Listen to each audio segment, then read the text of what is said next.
Oke, selamat pagi anak-anak. Selamat sore kalau kalian lihatnya sore. Selamat siang kalau kalian lihatnya siang. Dan selamat malam kalau kalian baru sempat malam ngebuka. Dan mohon maaf tidak selamat untuk yang males-malesan nggak mau nonton videonya. Ketemu lagi sama Bung Tejo, anak-anak. Kita akan belajar fisika hari Jumat seperti biasa. Hari Jumat adalah hari besar, hari fisika sedunia. Eh, Kali ini anak-anak kita akan belajar tentang medan magnet. Magnet, medan magnet, gaya magnet, dan seluk-beluknya beserta alat-alat teknologi yang kemudian berhubungan dengan materi kemagnetan. Supaya kalian tidak bingung, kita harus tahu dulu planning kita untuk materi yang ini. Nah, pada materi yang ini kalian nantinya diharapkan bisa menganalisis medan magnet, induksi magnet, dan gaya magnet pada berbagai produk teknologi. Wah, keren banget ya tujuannya. Mudah-mudahan nyampe ya. Nah, sekarang kita kembali lagi ke yang tadi. Sebentar. Mari kita lihat slide pertama. Ini pelajaran SMP kalau kalian ingat.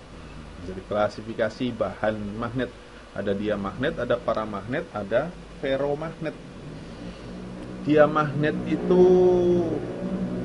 unsur atau bahan yang kemudian tidak bisa dipengaruhi oleh gaya magnet. Tidak tertarik. Kalau kalian punya besi magnet, nggak bisa menarik timah, aluminium, emas. Kalau paramagnet itu rada-rada bisa, rada platina dan tembaga. Tapi kalau ferromagnetik dia bahan-bahan yang sangat terpengaruhi oleh medan magnet. Besi, baja, nikel, kobalt, dan kawan-kawannya. Sebagai pengingat saja. Ya, satu lagi. Sebelum kita ke yang lain-lain, anak-anak lihat dulu supaya kalian rada semangat belajar konsep magnet ini lah. Lihatlah baik-baik simulasi ini. Jadi Alkisah kita punya turbin seperti ini, turbin mini dalam simulatornya. Ini ada kompas untuk mendeteksi perubahan medan magnetnya, dan ini yang akan menjadi target kita. Apa yang terjadi kalau kemudian medan magnetnya berubah-ubah. Kalau ini keran saya buka, airnya nongol deras, maka dia akan memutar turbin. Karena turbinnya berputar anak-anak, maka magnetnya ikut berputar. Karena magnetnya bergerak anak-anak, maka di sekitarnya medan magnetnya akan berubah-ubah. Terlihat di sini kompas ikut berputar-putar. Berarti medan magnet di sini terus mengalami perubahan. Karena dia mengalami perubahan, maka kalau kita punya kumparan, akan terjadi juga perubahan arah medan magnet, terjadilah yang namanya arus listrik. Kalau arus listrik ini disalurkan ke dalam sebuah lampu, maka lampunya nyala seperti ini. Nah, kira-kira demikian, supaya kalian ada sedikit motivasi bahwa apa yang kita pelajari itu sangat berhubungan erat dengan keseharian kita. Hingga sampai dengan rumah kalian bisa diterangi kalau malam hari, hingga sampai dengan kalian bisa cari informasi dengan mudah melalui komputer, hingga sampai dengan kalian bisa main game Mobile Legend dan kawan-kawannya. Intinya berawal dari konsep magnet dan kelistrikan hingga menjadi teknologi-teknologi canggih di zaman yang sekarang itu sebagai awal. Kita kembali lagi ke sini anak-anak. Mana. Ini dia, mohon maaf. Nah, saudara-saudara, setelah kita kenal sama bahan-bahan yang diklasifikasikan dalam pengaruhnya terhadap medan magnet, sekarang lihatlah sini. Kita akan mempelajari terlebih dahulu medan magnet pada kawat berarus listrik. Jadi, kalau kita punya kawat, ini kawat anggaplah ya, kawatnya lumayan besar, kemudian dialiri arus listrik. Arus listriknya arahnya ke atas, ada tanda panahnya. Maka di sekitar kawat berarus listrik ini akan muncul yang namanya medan magnet. Bagaimana kemudian perilaku dan arahnya medan magnet kalau kondisi kawatnya dialiri arus listrik arahnya ke atas? Maka yang terjadi adalah anak-anak, dia akan mengikuti kaidah tangan kanan. Lihatlah, perhatikan gambar ini. Jadi kalau kawatnya arahnya arus listriknya ke atas, maka jempol kita ada posisi di atas. Jempol kita menandakan arah arus listrik. Maka 4 jari yang lainnya itu menandakan arah arus listriknya. Jadi muter, mengitari kawat ini. Nah, kalau digambarkan dalam konsep 2 dimensi, anak-anak, maka di sini ada titik-titik dot dan di sini ada titik-titik cross. Dot itu artinya keluar dari bidang gambar. Kalau cross berarti dia masuk dari bidang gambar. Wah, mulai bingung kan? Ya, mulai bingung pasti. Saya lihat wajah-wajah bingung kalian kalau diterawang dari sini. Nah, lihatlah gambar ini. Ini ada lingkaran, muternya ke sana, menandakan arah medan magnetnya. Yang sebenarnya secara vektor ketika di titik ini arah medan magnetnya itu keluar, dan ketika di titik sini arah medan magnetnya masuk ke dalam gambar, dalam bidang gambar. Jadi kalau di sini dilambangkan dengan cross artinya masuk, di sini dilambangkan dengan dot artinya keluar. Kira-kira demikian. Dan nilai besarnya kuat medan magnet itu menurut Paman Ørsted, medan magnet itu dilambangkan dengan huruf B. Satuannya Tesla. Dia akan bernilai berbanding dengan mu0 I-nya itu kuat arus, per 2 VR, dengan R adalah jarak tegak lurus ke kawat. Jadi kalau titiknya di sini, maka ini R-nya. Nah, titiknya di sini, maka ini R-nya. Nah, untuk lebih jelasnya, lihatlah ini. Kalau yang ini harusnya secara 3 dimensi kalian lebih tahu. Tetapi sebelum ke penjelasan di gambar ini, anak-anak, lihat yang ini dulu.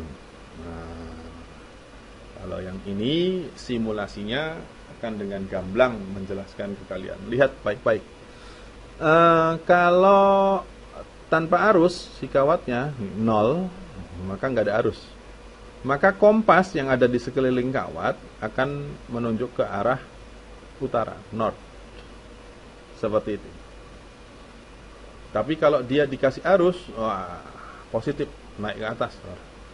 Maka di titik ini arah medannya ke sana, di titik ini ke sini, di titik ini arahnya ke sini. Sesuai dengan kaidah tangan kanan. Di sini letakkan ibu jarimu, kemudian 4 jari lainnya muter. Nah, kira-kira begitu untuk menentukan kemana arah medan magnet yang disebabkan oleh kawat lurus berarus listrik. Pak, coba kalau kemudian arus listrik di kawatnya arahnya sebaliknya ke bawah. Kita geser ke sini, saudara-saudara. Oh, arahnya ke bawah. Maka medan magnetnya kebalik muternya. Maka di sini cross jadinya kalau menurut gambar tadi, dan di sini jadinya dot. Oke, kembali lagi ke sini. Maka saya sudah mengcapture-nya, dan ada 2 variasi arah arus listrik. Ketika ke atas dia muternya ke sini. Tapi ketika arah arusnya ke bawah, dia muternya sebaliknya. Nah, seperti itu kira-kira medan magnet yang disebabkan oleh kawat yang dialiri arus listrik. Oke, mari kita aplikasikan ke dalam sebuah soal. Ini soal yang paling mudah dulu, anak-anak, untuk aplikasinya. Alkisah, nak, sebuah kawat lurus yang panjang dialiri arus listrik sebesar 4 ampere. Tentukan induksi magnetik di daerah yang berjarak 8 cm dari kawat tersebut. Jadi kalau digambarkan ilustrasinya kira-kira begini. Ada kawat lurus dialiri arus listrik, misalnya arah arusnya ke atas seperti ini. Maka menurut aturan tangan kanan, maka ibu jarimu ada di atas, sementara 4 jarinya muter. Jadi ibu jarinya menghadap ke atas. Dan arah medan magnetnya adalah mengikuti arah putaran 4 jari yang lainnya, sehingga arah medan magnetnya yang muncul adalah seperti ini. Nah, begitu. Artinya di titik ini arahnya ke sini, keluar. Di titik ini arahnya masuk ke dalam. Kira-kira begitu. Nah, titik ujinya adalah misalnya titik ini. Berapa jaraknya dari kawat? Menurut soal 8 cm. Awas, ini masih senti. Jadi harus kita ubah jadi meter. Berarti 0,08. Nah, kata Pak D. Oersted tadi, nilai medan magnetnya adalah mu0I dikali 2 dibagi 2 V R atau 2 V A. A atau R itu sama jarak. Sehingga kalau kita masukkan nilai tetapan mu0 itu 4V kali 10⁻⁷.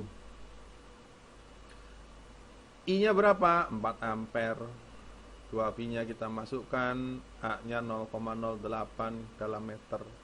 Sehingga 4V dibagi 2V, maka di sini tinggal 2,248. 8 dibagi 8, habislah mereka. Maka ini tinggal 10⁻⁻2 ini jadinya. 10⁻⁻2 naik ke atas, di sini ada 10⁻⁷, 10⁻⁻2 naik ke atas jadi 10⁻2. Maka menjadi 10⁻⁵ Weber per meter persegi atau Tesla. Nah, sampai di situ dulu, mudah-mudahan sudah mulai kebayang. Ah, Pak, gampang cemen ternyata. Iya, memang demikian anak-anak. Nah, sekarang kita coba aplikasikan kalau soalnya rada-rada meningkat sedikit. Kenapa Pak kok ini dianggap sebagai rada susah? Ya, karena kalau tadi kawatnya satu, sendirian, jomblo kayak kalian semua. Nah, kalau sekarang soalnya dengan 2 kawat. Jadi alkisah, lagi-lagi anak-anak, 2 kawat diletakkan sejajar dengan arah berlawanan, memiliki jarak 2 cm. Jadi antara kawat 1 dengan kawat 2 jaraknya 2 cm. Jika arus yang mengalir pada kawat sama besar, yaitu 2 ampere, jadi di kawat 1 2 ampere, di kawat 2 juga 2 ampere. Hanya saja arahnya berlawanan. Yang satu ke atas, yang duanya ke bawah. Maka induksi magnetik pada titik P ku ini. Karena dia ada di tengah-tengahnya katanya. Maka kalau jaraknya 2, maka ini 1, ke sini juga 1. Kira-kira demikian. Yang ditanya kuat medan magnet secara keseluruhan total di titik P. Maka kita hitung satu-satu. P ini akan mendapatkan medan magnet karena kawat pertama, juga akan mendapatkan medan magnet karena kawat kedua. Kalau dihitung satu-satu berarti B1, mu0 I1, 2VA1, semuanya 1. Mu0-nya nilainya 4V kali 10⁻⁷, I1 nilainya 2 ampere. 2V-nya masukkan, jaraknya 1 cm. Awas masih senti, kita jadikan meter, maka 1 kali 10⁻⁻². Jadi kalau ini dihitung, hasilnya adalah 4 kali 10⁻⁵ Weber per meter persegi untuk B1. Nah, Pak, B2-nya bagaimana? Oh, karena angkanya sama, harusnya sama 2 cm, jaraknya sama 1 cm, maka secara keseluruhan hasilnya pun sama. Tinggal B1 arahnya kemana, B2 arahnya kemana. Karena medan magnet itu besaran vektor, dia akan dipengaruhi oleh arahnya. Kita uji satu-satu nak ya. Nih, kawat 1 arahnya ke atas, titik P-nya di sini. Maka ibu jarimu ada di atas, arahnya ke atas. Maka 4 jari lainnya akan melingkar. Melingkarnya begini. Tuh. Arah putaran medan magnetnya. Sehingga di titik ini arah magnetnya adalah masuk ke dalam. Di titik P ini arah medan magnetnya adalah masuk ke dalam. Jadi B1 arahnya masuk. Masuk itu cross. Sekarang ada kawat 2. Kawat 2 di sebelah sini, arahnya ke bawah kan. Maka menurut kaidah tangan kanan, jempolmu arahkan ke bawah, sehingga 4 jari lainnya mengitari kawat. Maka nanti arah medan magnetnya jadi sebaliknya, cuyung seperti ini. Sehingga di titik P ini, di sebelah sini, di sebelah kirinya kawat 2, itu juga arahnya ke dalam, masuk ke dalam. Berarti B2 juga arahnya masuk ke dalam, yaitu cross juga. Nah, karena B1 arahnya masuk, B2 juga arahnya masuk, maka secara vektor arahnya sama. Sehingga resultannya jumlah keseluruhannya dijumlahkan, B1 ditambah B2. 4 kali 10 pangkat min 5 ditambah 4 kali 10 pangkat min 5, maka jadinya 8 kali 10 pangkat min 5. Kalian bisa bayangkan kalau kemudian arah kawatnya, arah arusnya itu sama-sama ke atas, maka B1 masuk, B2-nya keluar, sehingga titik P ini jumlah medan magnetnya sama dengan 0, karena pasti B1 dikurangi B2, kira-kira begitu. Nah, sekarang mari kita lanjutkan ke materi berikutnya. Kalau tadi kawatnya lurus, bagaimana kalau kemudian kawatnya tidak lurus, tetapi melingkar? Jadi pada kawat yang melingkar dialiri arus listrik seperti ini, maka akan timbul juga yang namanya medan magnet. Ya. Kaidah tangan kanannya sekarang berubah, dibalik. Nah, arah 4 jarimu itu adalah arah arus listriknya, melingkar kemana. Sedangkan arah ibu jarimu adalah arah medan magnetnya. Terlihat di sini, kalau kemudian kawat melingkarnya arah arusnya muternya ke sini, maka secara kaidah tangan kanan ibu jarimu melingkar begini, sehingga arah jempolmu pasti ke atas, maka arah medan magnetnya adalah ke atas. Kalau sebaliknya, begini bentuknya, ini ada kawat nembus sini,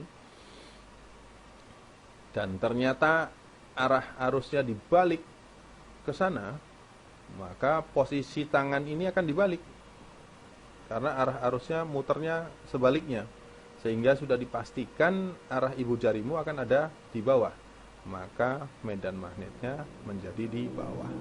Kalau lingkarannya seperti itu, nah, misalnya begini, saya punya kawat melingkarnya bentuknya begini, dan di sini ada titik.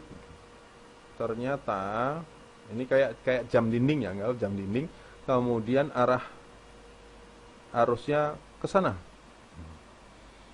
maka arahkan 4 jarimu muternya sama seperti arah panah itu, sehingga ibu jarimu seolah-olah menunjuk ke arah gambar. Berarti di titik ini akan muncul medan magnet yang arahnya masuk ke dalam bidang gambar, atau kalau dilambangkan di sini jadinya cross. Tapi kalau sebaliknya, nah, sekarang arah arusnya dibalik ke sana, maka ibu jarimu lengkungkan sesuai dengan arah tanda panah. Tangan kanan ya pakainya ya, jangan kiri jorok. Maka pasti ibu jarimu arahnya ke mukamu sendiri, sehingga di titik ini dianggap arah medan magnetnya keluar dari bidang gambar, atau kalau digambarkan secara lambang dia dot, seperti itu. Kita lanjutkan ya ke slide berikutnya. Nah, kalau tadi kawat lurus mu0 I per 2 VR, sekarang V-nya hilang. Untuk kuat medan magnet pada kawat melingkar itu mu0 I per 2 R tanpa V. Nah, Pak, ada makhluk baru ini N. Iya, N itu menandakan jumlah lilitannya. Jadi kalau balik lagi di sini, nah, ini kan kawatnya 1, berarti N-nya sama dengan 1 kali muter gitu. Ini juga 1, berarti N-nya sama dengan 1. Nah, bagaimana kalau kemudian lilitannya tidak 1? Gimana Pak contohnya? Yang ini muter-muter kayak obat nyamuk tuh. Gitu. Atau kalau digambarkan miring, dia spiral jadi. Seperti itu. Kayak kumparan. Itu melambangkan berapa nilai N-nya. Jadi sebenarnya awas jangan sampai ketukar nantinya, hati-hati. Ini khusus untuk kuat medan magnet pada kawat yang melingkar. Nah, Pak bingung? Iya, saya tahu pasti wajah-wajahnya bingung semua. Nah, supaya tidak bingung, mari kita aplikasikan pada contoh soal. Kisah begini nak, ada gambar wujudnya kayak ini. Besarnya induksi magnetik di titik P itu di sini. Normalnya kawat yang melingkar itu kan satu lingkaran penuh ya. Tetapi ini enggak, hanya setengah lingkaran 180 derajat ini nak. Kalau satu lingkaran penuh kan 360 derajat. P-nya ada di sini. Jadi jaraknya dari lingkaran itu jari-jarinya. Konon katanya 40 cm. Kalau dijadikan meter berarti 0,4 meter. Kita akan cari. Nilai medan magnetnya adalah B sama dengan mu0I per 2A kali N. N-nya berapa? Jumlah lilitannya cuma setengah. Pak dari mana taunya setengah? Ini 180 derajat. Kalau satu lingkaran penuh 360 derajat. Jadi berapa nilainya setengah N-nya? Jadi kita tahu dari gambar ini bahwa N-nya punya nilai setengah lilitan. Hingga kalau kita masukkan mu0-nya 4pi kali 10 pangkat min 7, arus listriknya 2 ampere, 2A tanpa V, maka 4 kali 10 pangkat min 1 atau 0,4 ini. Hingga kalau dihitung hasilnya adalah 0,5 V kali 10 pangkat min 6 Weber per meter persegi atau Tesla. Nah, itu aplikasinya kalau di dalam pengerjaan soal. Nah, anak-anak, untuk memperdalam materi ini supaya kalian paham, kita sudah mempelajari dua materi tentang medan magnet. Yang pertama, medan magnet karena kawat lurus berarus listrik. Yang kedua, medan magnet yang disebabkan oleh kawat yang melingkar dialiri arus listrik. Supaya kalian lebih paham untuk mengaplikasikannya, tugasmu mengerjakan ini, dua soal ini. Silahkan kalian capture. Yang pertama ini, atau nggak usah di capture, nanti Bapak postingkan di Classroom. Nah, yang kedua, soal yang ini. Awas, hati-hati anak-anak, kalian harus memperhatikan ini berapa N-nya. Awas, hati-hati. N-nya berapa? Kalau tadi kan setengah, 180 dibagi 360. Kalau ini berapa? Kira-kira demikian anak-anak untuk pertemuan kita hari ini. Mudah-mudahan bermanfaat dan kalian tetap semangat, tetap bahagia, biarpun masih jomblo semuanya. Sampai sini dulu. Bye-bye.